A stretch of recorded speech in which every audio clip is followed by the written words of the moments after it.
13e station. Jésus est descendu de la croix.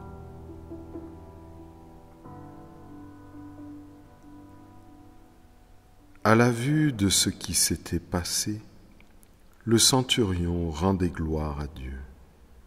Sûrement cet homme était un juste. Et tous les gens qui s'étaient rassemblés pour ce spectacle, voyant ce qui était arrivé, s'en retournaient en se frappant la poitrine. Comme c'était le vendredi, il ne fallait pas laisser des corps en croix durant le sabbat, d'autant plus que ce sabbat était le grand jour de la Pâque. Aussi les Juifs demandèrent à Pilate qu'on enlève les corps après leur avoir brisé les jambes. Des soldats allèrent donc briser les jambes du premier, puis du deuxième des condamnés que l'on avait crucifiés avec Jésus.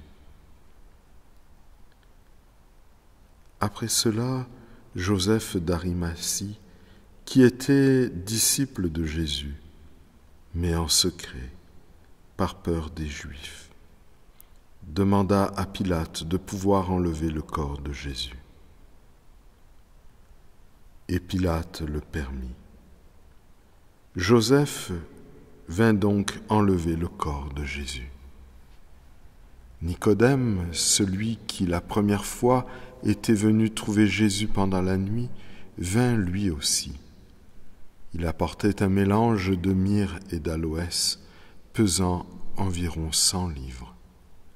Ils prirent le corps de Jésus et ils l'enveloppèrent d'un linceul, en employant les aromates selon la manière juive d'ensevelir les morts. On remit entre les mains de la mère le corps sans vie de son fils.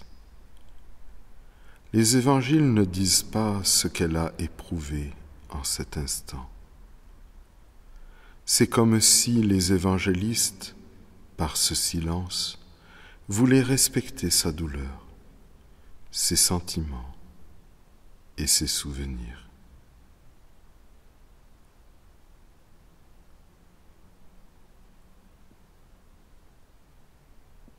Ô Fils Jésus notre Sauveur, avec le Père et avec l'Esprit Saint, tout honneur et toute gloire pour les siècles des siècles. Amen.